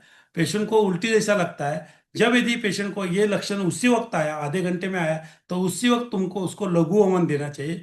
क्योंकि शाखागत दोष कोष्ठ में आए हुए हैं, यानी कोष्ठक दोष यदि तुमने शरीर के बाहर निकाल दिया तो उसको हमेशा के लिए शीत पित्त से उपशय मिलेगा। क्योंकि एंटी एलर्जिक या सेट्रिजिन जैसे ड्रग या स्टेरॉइड जैसे ड्रग लेकर दोषों की लीनता आती है, दोषों की गंभीर अवस्था निर्मित होती है। तो ऐसे वक्त तुमको तुरंत डिसीजन लेकर यह करना चाहिए। उसके बाद तुम शास्त्रोक्त विरेचन शीत पित्त के पेशेंट को दिया तो उसको वापस शीत पित्त की तकलीफ नहीं होती है। ऐसा ही स्तन विद्युत के पेशेंट को, एक पेशेंट को आया था कि स्तन विद्युत के पेशेंट को रक्तमोक्षण किया, कॉन्फिडेंट था क्योंकि पहला पेशेंट रक्तमोक्षण से अच्छा हुआ तो सेकंड पेशेंट भी अच्छा ही होगा। लेकिन उसका वहां के पेन्स कम हुए, शोथ कम हुआ। लेकिन 2 दिन के बाद उसको नौसिया हुआ। वो बोले सर तुम्हारे दवा दी मुझे सब अच्छा है लेकिन मुझे पित्त बढ़ा है। बोले तुम्हारी दवा उष्ण गुण की होने की वजह से मुझे तकलीफ हो रही, ऐसा उन्होंने बताया। मैंने बोला नहीं, तुम तुरंत क्लिनिक में आओ, मैं उसके लिए दवा करता हूँ। रुग्ण मेरे पास आया। रुग्ण आने के बाद उसके सिम्टम्स थे, उसको कंटिन्यूस कुछ खाया नहीं खाया थे, उसको लगता है कि उल्टी होना चाहिए, नौसिया था। तो उसको तुरंत दही चावल खिलाया और उसके साथ उसको मदन फल की पूरी दी। ओमन हुआ, पित्तांत ओमन हुआ, दोष पूरे दोष शरीर के बाहर गए। तो उसका नौसिया भी कम हुआ, पित्त भी कम हुआ और साथ में स्तन विदृत भी कम हुई। तो ये अवस्थान रूप जो मैं बोलता हूँ, ये अवस्था, इसको अवस्थान रूप बोलते हैं पंचकर्म। तो उस अवस्था में छोड़ देते थे तो कोष्ठगत जो दोष गए थे वो दोष वापस शाखागत आकर कहा तो ही उसको ख वैगुण्य मिलता था, वहां पर वो दूसरे व्याधि की निर्मित कर सकता था। लेकिन मैंने उस वक्त ओमन देने की वजह से दोष शरीर के बाहर गए और पूरी तरह उसको उपशय, कोई भी उपद्रव न होते हुए उपशय मिला है। शिरोरोग के बारे में मैंने उद्धव जतुकत व्याधि में तुम रक्तमोक्षण करना चाहिए। शिरोरोग में हम जुगुलर वेन से रक्तमोक्षण करते हैं तो उसका माइग्रेन जैसे शिरकशूल है जो है, या फिर अ, कर्ण कर्णशूल हो या नासागत अवरोध हो, उसमें तुम तुरंत उसको उपशम मिल सकता है। शिरोरोग में या माइग्रेन का हेडेक के जो पेशेंट है उस पेशेंट को उसी वक्त उसी समय पर तुम रक्तमोक्षण से उपशय देते हैं। रक्तम शिरो शिरकशूल के पेशेंट तुम्हारे पास आने के बाद यदि तुमने रक्तमोक्षण किया तो रक्तमोक्षण होने के बाद उसका शिरकशूल कम से कम 50% से तो भी कम होते हुए तुमको दिखेगा। बाद में पथ्यदिवटी, पथ्यदि काढ़ा, शिरकशूलादिवटी, सुतशेखर या दोषों के अनुसार कोई मेडिसिन गोदंती भस्म, ये मेडिसिन देकर उसको उपशय मिल सकता है। शिरोरोग में रक्तमोक्षण और विरेचन ये सबसे इंपॉर्टेंट है। रक्तमोक्षण किया था तुरंत उसको उपशय मिलता है। सद्य फलदायी जो ट्रीटमेंट रक्तमोक्षण के लिए, सद्य राज रुजा नाश जो होता है, राग रुजा नाश ये रक्तमोक्षण से होता है, यहाँ पर देखने को मिलता है। विपादिका यानी प्लांटर सोराइटिस है विपादिका, इसमें भी रक्तमोक्षण से काफी अच्छे रिजल्ट्स मिलते हैं। इसको जलोकाचारण या फिर सिरावेद यहाँ से रक्तमोक्षण किया तो उपशय मिलता है। मैंने अभी नासा अवरोध का पेशेंट, ये जो पेशेंट है नासा नासा अर्बुद का पेशेंट था। ये पेशेंट मेरे पास बिहार से आया था। इसका एक ऑपरेट बीएचयू में हुआ था, एक नासा में अर्बुद था, उसका ऑपरेट किया, वो सक्सेस भी हुआ। लेकिन उसके बाद उसको 15 दिन जो पैक लगाया था उसकी वजह से बहुत तकलीफ हुई, वहाँ इन्फेक्शन हुआ। और वो इन्फेक्शन रिपेयर करने के लिए कम से कम 2 साल गए। तो इसलिए उसको वो ट्रीटमेंट करना नहीं था। ये पेशेंट का रिलेटिव संभाजी नगर में थे तो रिलेटिव ने मेरे पास लेकर आए। पेशेंट को जब देखा तो वहां पर मैंने जो अर्बुद दिख रहा है वहां पर तुमको बारीक अल्सर दिख रहा है, वहां पर जलोका लगाई। और जलोका लगाने के बाद 3 महीने में 2 बार उसको जलोका लगाई। और जलोका लगाने के बाद उसका अर्बुद की साइज कम हुई, उसका श्वासोच्छ्वास लेने को तकलीफ जो थी, वो अवरोध जो था वो भी कम हुआ। और 6 महीने में उसका वो ग्रंथि अर्बुद है वो टोटली नष्ट हुआ। उसके साथ उसको नस्य दिया, कुछ मेडिसिन भी दिया, लेकिन रक्तमोक्षण से उसका स्वेलिंग तुरंत कम हुआ। और वह उसका मार्गावरोध जो था वो कम हुआ। वैसे ही पीनस व्याधि में प्रतीक्षा है, पित्तज प्रतीक्षा है, वह एलर्जिक राइनाइटिस जो बोलते हैं, उसमें तुम रक्तमोक्षण से तुरंत रिजल्ट मिलता है। कोई भी एलर्जी जो है वो पित्त और रक्त की दृष्टि के सिवा होती नहीं। रक्त की दृष्टि पित्त के साथ होंगी, और वो दोष जो आमाशय कफ के साथ और पित्त के साथ होकर वो दोष आमाशयगत होंगे, कोष्ठगत होंगे, तो उसको वमन देना चाहिए या विरेचन देना चाहिए। लेकिन वही दोष शाखागत होंगे तो वो वहां पर रक्तमोक्षण तुम करना चाहिए, तुमको तुरंत उपशम मिलता है। रक्तमोक्षण करने के बाद शरीर में के बड़े हुए दोष शरीर के बाहर जाते हैं, यह आयुर्वेद ने बताया हुआ है। लेकिन और एक रिसर्च ऐसा है कि रक्तमोक्षण करने के बाद थायराइड ग्लैंड स्टिमुलेट होती है और तुम्हारे शरीर में एंटी हिस्टामिन नेचुरली सिक्रेट होते हैं। इसीलिए जहां जहां एलर्जी, कोई भी शरीर में कोई भी एलर्जी है, वहां रक्तमोक्षण किया तो तुमको रिजल्ट मिलता है।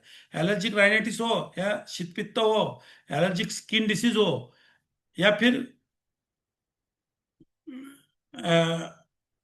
एलर्जिक अस्थमेटिक जो बोलते हैं, जो एलर्जी की वजह से अस्थमा की तकलीफ होती है, यहाँ पर भी यदि रक्तमोक्षण किया तो जो अवस्था है, अटैक की जो अवस्था है या एलर्जी की जो अवस्था है, तुम कम कर सकते हैं। लेकिन दोष कहाँ पर है वो देखना चाहिए। दोष आमाशयगत होगा तो उमन के पास जाना चाहिए, दोष शाखागत होगा तो फिर रक्तमोक्षण करना चाहिए। प्रीमैच्योर इजैकुलेशन में भी शुक्र मेड्रा में मेड्रे ऐसा बताया हुआ है। डायबिटिक की वजह से जो प्रीमैच्योर इजैकुलेशन होता है, वहां पर तुमने रक्तमोक्षण किया, वहां के वेन से तुमने रक्तमोक्षण किया, तो तुरंत उसको उपशम मिलता है। यहाँ पर धातुक्षयजन्य वात प्रकोप होने के चांसेस थोड़े ज्यादा होते हैं, तो उसको बल्य औषधि, शुक्रवर्धक औषधि तुमको दिया तो ये तुम प्रीमैच्योर इजैकुलेशन का प्रॉब्लम तुम सॉल्व कर सकते हैं। यहाँ पर डायबिटिक के पेशेंट के साथ जो जिसको हाइपरटेंसिव ड्रग चालू है, ऐसे पेशेंट को भी ये तकलीफ होती है। या फिर जो ड्रिंक्स और स्मोकिंग करने वाले जो है, या ज्यादा उष्ण पदार्थ खाने वाले जो पदार्थ लोग रहते हैं, उष्ण तीक्ष्ण स्पाइसी फूड खाने वालों को भी ये तकलीफ होती है। तो यहाँ पर तुम रक्तमोक्षण किया तो ये प्रॉब्लम सॉल्व होता है। वेरिकोजन का मैंने पहले बताया। डीवीटी पर तुम रक्तमोक्षण कर सकते हैं।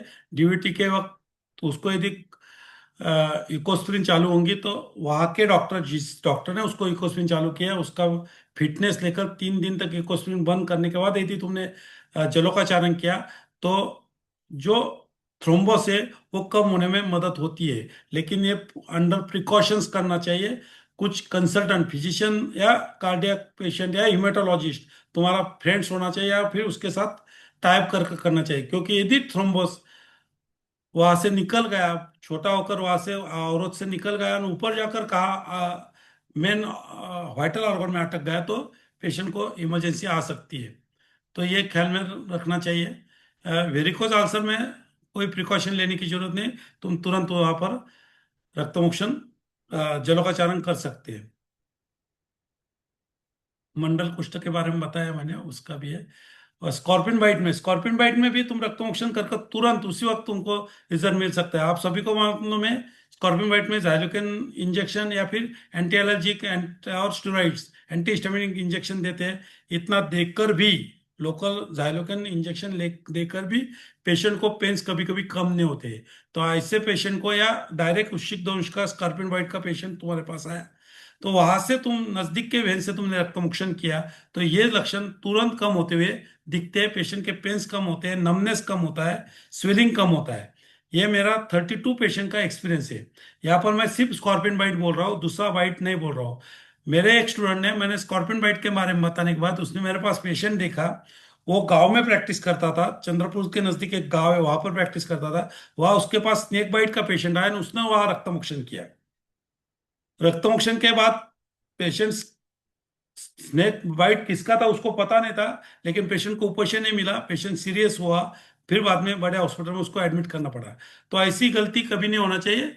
कुछ चीजें अपने लिमिटेशन में रहकर ही करना चाहिए। क्योंकि स्नेक बाइट के पेशेंट को इमरजेंसी ट्रीटमेंट बहुत जरूरी है, क्योंकि वो इमरजेंसी है। इमरजेंसी की तरह से हैंडल करना पड़ता है। रक्तपित्त ये व्याधि में रक्तमोक्षण नहीं बताया हुआ है। लेकिन रक्तपित्त ये व्याधि पित्त का उष्ण और द्रव गुण बढ़ने की वजह से रक्त धातु का उष्ण द्रव गुण बढ़ता है, उसी वजह से होता है। ऐसे वक्त बहुत बार क्या होता है, रक्त पित्त में रक्त पदर हुआ, नासागत रक्तस्राव हुआ, ऐसे वक्त शरीर बॉडी खुद वो दोष शरीर के बाहर फेंकती थी। तब तुम अवस्था देखकर, पेशेंट का प्रकृति देखकर, यदि तुमने रक्तमोक्षण किया, क्यूबाइटर वेन से रक्तमोक्षण किया, तो दोषों का मार्ग, दोषों की गति तुम चेंज करते हैं, तो वहां से होने वाला नासागत रक्तस्राव या रक्त पदार्थ कम होता है। लेकिन यहाँ पर तुमको प्रिकॉशंस लेना बहुत जरूरी है। रक्तदाब के पेशेंट में बहुत बार बोलते हैं कि आयुर्वेद में इमरजेंसी ने ये ब्लड प्रेशर बढ़ा है तो तुम तुरंत कैसे करेंगे। तो यदि ब्लड प्रेशर बढ़ा है, उसका एच बी अच्छा होगा, पेशेंट की प्रकृति अच्छी होगी, तुमने 80 to 100 ml तक यदि रक्तमोक्षण किया, तो 30 से 40 मिलीग्राम % तक सिस्टोलिक कम होते हुए हमने एक्सपीरियंस लिए हुए। ओव्यूलेशन, ओव्यूलेशन के पेशेंट को भी तुम रक्तमोक्षण कर सकते हैं। जहां जहां ओव्यूलेशन होता है लेकिन वो रप्चर नहीं होता है, यानी ग्रंथि अवस्था में जाता है, उस अवस्था में यदि रक्तमोक्षण किया तो ओव्यूलेशन रप्चर होते हैं। उस महीने में यदि रप्चर नहीं हुआ, तो अगले महीने में जब ओव्यूलेशन होता है, तब ओम प्राकृत ओम तैयार होकर सही समय पर उसका रप्चर होता है। ऐसा हमने देखा है, ये सोनोग्राफी के रिपोर्ट्स में हम हमारे पास है। टेनिस एल्बो में दोनों है, रक्तमोक्षण का भी उपयोग है, अग्निकर्म का भी उपयोग है। रक्तमोक्षण से ज्यादा फायदा हुआ है, उसमें जलोकाचारण से मुझे ज्यादा फायदा हुआ। सेबेसियसिस trigger thumb Raynaud disease, trigger thumb Raynaud disease, इसमें तुमको रक्तमोक्षण से बहुत अच्छे रिजल्ट मिलते हैं। ट्रिगर थंब अभी बहुत ज्यादा प्रमाण में मिल रहा, क्योंकि बहुत सारे बच्चे अभी मोबाइल खेलते समय थंब थंब का यूज ज्यादा करते हैं, वहां पर ट्रिगर थंब का पेशेंट तुमको ज्यादा मिलते हैं। रेनॉल्ड डिसीज के पेशेंट कम मिलते हैं अपने पास, लेकिन जो भी मिलते हैं वहां पर रक्तमोक्षण या जलोकाचारण से तुमको फायदा मिलता है। खलित्य पालित्य इंद्रलुप्त, यहाँ पर रक्तमोक्षण के उपशय मिलता है। हर 2 महीने में या 3 महीने में तुमने रक्तमोक्षण किया, तो खालित्य भी तुम ट्रीट कर सकते हैं। इंद्रलुप्त तुरंत उपशय मिलता है। जलोकाचारण करने के बाद इंद्रलुप्त जहाँ जहाँ जलोका लगाइए वहां पर हेयर्स आना शुरू हो जाता है। कार्पल टनल सिंड्रोम, ये कुछ नए व्याधि, जो नए मॉडर्न टेक्नोलॉजी है, मॉडर्न नेम्स के व्याधि जानबूझकर मैंने इसमें लिया है, क्योंकि ये व्याधि को अपने को प्रैक्टिस में सामना करना पड़ता है। कार्पल टनल सिंड्रोम में भी जहाँ पर टनल, कार्पल टनल है, उसका मार्ग छोटा होता है, उसी वजह से पेंस होता है। मार्ग और जन्य वात्र को ऐसा हमने सोच सकते हैं। यहाँ पर रक्तमोक्षण से तुरंत वहाँ का टिंगनिंगलेस दहा शोथ एक कम होता है। उसके बाद तेल धारा किया तो मार्गावरोध कम होकर कार्पल टनल सिंड्रोम में हम रिजल्ट दे सकते हैं। चिप्पा, फंगल इन्फेक्शन में पहले ही बोला कि फंगल इन्फेक्शन में कहाँ पर भी ट्रीटमेंट नहीं, अपने आयुर्वेदिक में 100% फंगल इन्फेक्शन अच्छे हो सकते हैं। इस पेशेंट को तुम रक्तमोक्षण, वोमान विरेचन, इस पंचकर्म से विथ मेडिसिन दिया, तो पेशेंट को 100% रिजल्ट मिलता है। इसके साथ मनोस्त्रोतोस का तुमको थोड़ा सोचना पड़ता है। मनोस्त्रोतोस पर काम करने वाली ब्राह्मीओटी जैसे ड्रग है, जो स्वर्णयुक्त ब्राह्मी, हम हमारे कंपनी में जो डिवाइन की स्वर्णयुक्त ब्राह्मी रोटी बनाते तो वो यूज हम एक गोली हर रोज रात को देते, कम से कम 21 दिन से 42 दिन तक, तो पेशेंट को मनोस्त्रोतस पर भी काम होकर साथ में त्वचा रोग उसको उपशय मिलता है। सोरेसिस के पेशेंट हो, त्वचा रोग हो, स्पाइन के पेशेंट हो, यहाँ पर तुमने मनोस्त्रोतस का सोचना चाहिए, उसका इतिहास लेना चाहिए। किलाइड में, किलाइड की जगह पर यदि जलोकाचारण किया, तो किलाइड का जो पेंस है, खिंचाव है, वो कम होता है और धीरे धीरे किलोइड कम होते हुए दिखता है। लेकिन ये कम से कम 3 से 4 बार तक तुमको जलोकाचारण करना पड़ता है। सेबेसिस सिस्ट का मैंने बताया। ये लुपस वल्गारिस का पेशेंट था,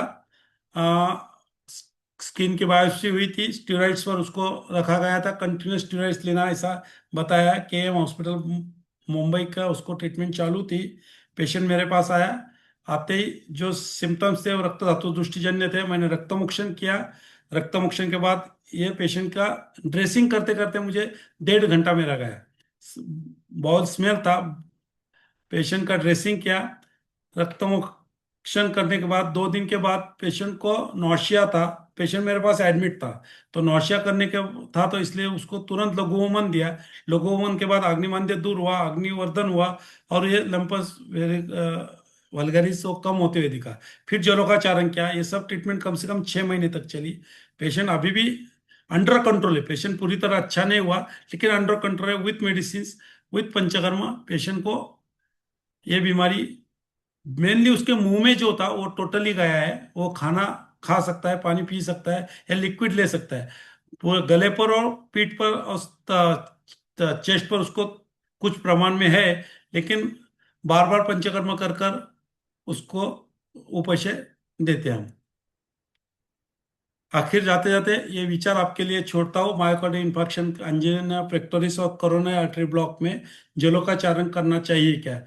यदि आपको गलती से भी संधि मिली तो ये कर कर देखो, और रिजल्ट मिलते हैं क्या देखो।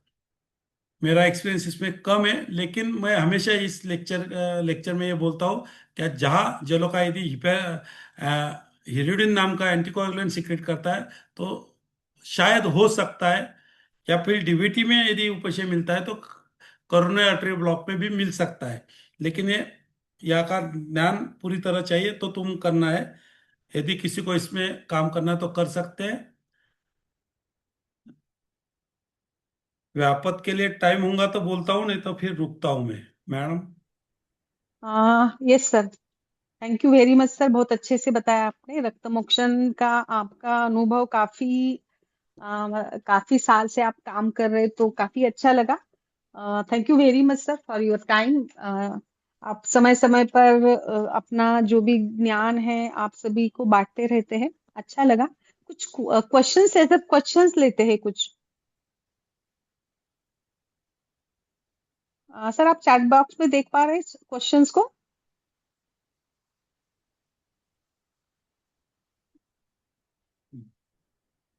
मैं बोलूं सर, बट सर। हाँ, रक्तमोक्षण का पूर्व कर्म पूछा है उन्होंने। हाँ हाँ हाँ। स्नेह स्वेदन करना चाहिए।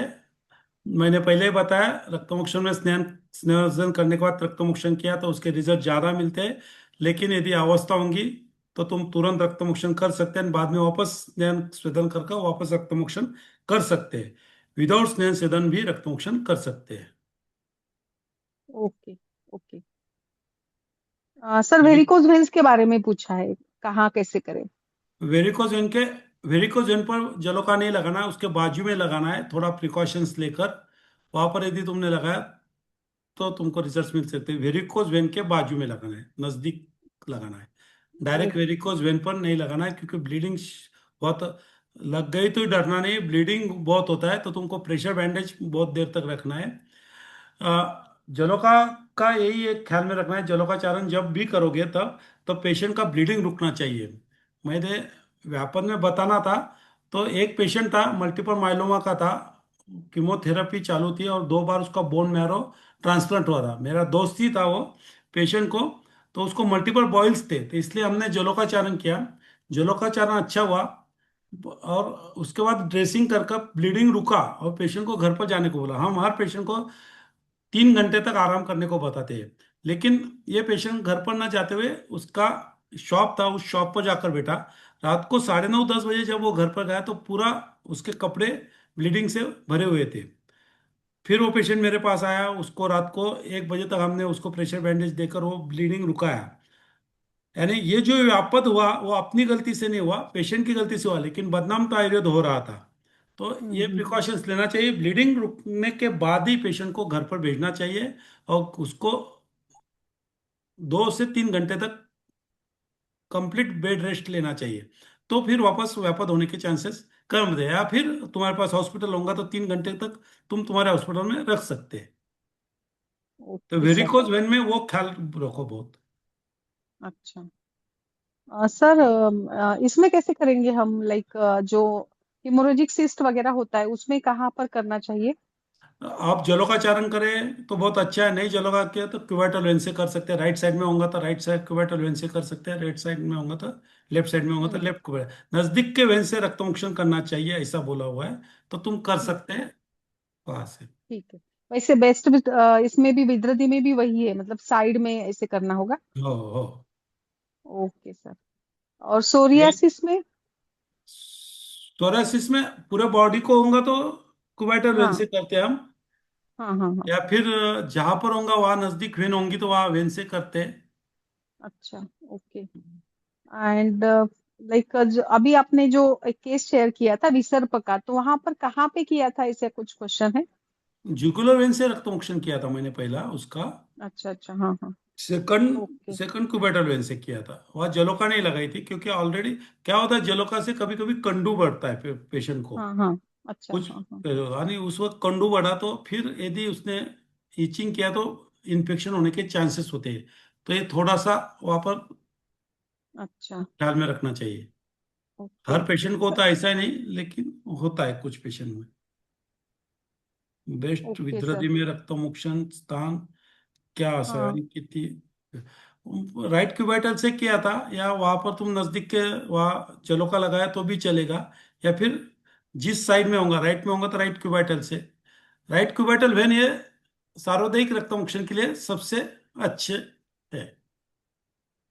उद्धव ठीक है जयंती सर। के लिए हम जुगुलर वेन से करते हैं। जुगुलर वेन के लिए प्रता जोशी, वैद्य प्रता जोशी नाना जी का ये पेटेंट बोलो, क्योंकि नाना जी ने हम्म। सबको सिखाया है। तो जो जो नाना जी के स्टूडेंट है, शिष्य है, उनके शिष्य है, वो जुगुलर वेन से रक्तमोक्षण करते हैं। Okay sir. सर डिफनेस में कुछ उपयोग होता है डीपनेस क्या? हाँ मैंने हाँ यूज हाँ। नहीं किया, लेकिन ये वात प्रकोप जन्य व्याधि है, इसलिए थोड़ा सोचना हाँ, पड़ेगा। सोचना पड़े। Okay sir. आ, फिर डायबिटिक न्यूरोपैथीज में वगैरह जो बर्निंग होता है, पेन होता है, उसमें उस कर सकते हैं? उसमें कर सकते हैं, डायबिटिक न्यूरोपैथी में फंक्शन कर सकते हैं, जलोका चारण कर सकते हैं। जलोका चारण करने के बाद वह अल्सर, जो जलोका से अल्सर होता है, उसके पास थोड़ा ख्याल देना पड़ता है। अच्छा। ओके सर, एक और लास्ट क्वेश्चन है कि रक्तमोक्षण ये गुल्म चिकित्सा और अम्लपित्त दोनों में बताया है, तो इसका एक रैशनल क्या है, मतलब लाइक इसके नहीं पीछे का? क्या बोला मैम, सॉरी। रैशनल है, रैशनल रक्तमोक्षण का गुल्म चिकित्सा और अम्लपित्त में अ, दोनों में बोला है, तो क्या विचार है इसके पीछे? दोनों व्याधि तो बहुत अलग है, गुल्म और अम्लपित्त। गुल्म अम्ल पित्त है, पित्त दृष्टिजन्य है, पित्त का उष्ण हाँ हाँ। द्रव गुण बढ़ा, इसीलिए तो उसी गुण से पित्त और रक्त का संबंध है। हाँ। तो वो तो हुआ, अम्ल पित्त में रक्तमोक्षण हो कम होता है। यहाँ तक कि मुंह में अम्ल उद्गार आना है, अम्ल रस की वृद्धि होनी है, लवण रस की मुंह में वृद्धि होनी है, सलाह में लवण ठीक रस है। बढ़ना। ऐसे वक्त भी तुमने ठीक। रक्तमोक्षण किया तो तुमको एक लक्षण कम होते हुए दिखेंगे। गुल्म ये व्याधि जो है, वो रक्त दुष्टिजन्य ही व्याधि है। हम्म। तो वहां पर तुम रक्तमोक्षण कर सकते हैं। अभी रक्त के साथ कफ है या पित्त है, ये हाँ, तुमको वहां के लक्षण के हिसाब से देखना सोचना पड़ेगा, है। हाँ। ठीक है सर। सर सभी पेशेंट में हम अलग अलग जलों का यूज करेंगे ना, लाइक या एक फिर एक? एक हम्म। जलो का यूज करने के बाद 10 दिन तक उसको यूज नहीं करना चाहिए, और जब भी ठीक यूज है। करेंगे तो उसके पहले हरिद्रा के जल में उसको हम्म। शुद्ध करना जरूरी है। 3 मिनट से 5 मिनट तक हरिद्रा जल में रखो और बाद में उसका यूज करो। ठीक है और sir. Okay sir. Dry gangrene में कर सकते हैं सर हम लोग? Gas gangrene, dry gangrene. Dry में किया है, गैस गैंग्रीन में मैंने नहीं किया है। अच्छा। और ओव्यूलेशन के लिए कहीं कर सकते हैं क्या, लाइक अनओव्यूलेशन कंडीशन होती है इनफर्टिलिटी में, वहां पर हम कब कर सकते हैं रक्तमोक्षण? अनओव्यूलेटरी में नहीं कर सकते मैम। अच्छा। ओव्यूलेशन हो रहा, लेकिन ओम रप्चर नहीं हो रहा, उसकी सीज हम्म। बन रही। वहां पर हमने अच्छा। रक्तमोक्षण किया ना, हमको रिजल्ट्स मिले। Okay. Okay sir, thank you sir. So thank you very much sir for your time. आपने अब समय निकाल कर आज हमारे साथ आप जुड़े हैं, आईआईएस और आयुर्वेदा वेलफेयर फाउंडेशन के द्वारा आयोजित इस मंच पर आपने अपना जो भी अनुभव है वो साझा किया है, तो हम सभी आपका बहुत बहुत आभार व्यक्त करते हैं। सभी पार्टिसिपेंट्स, वैद्य जो अभी इतने रात तक जुड़े हैं, उन सभी का भी मैं बहुत बहुत आभार व्यक्त करती हूँ। और कल इस सीरीज का हमारा लास्ट सत्र रहेगा। So thank you very much sir, thank you, नमस्कार। Thank you ma'am, thank you.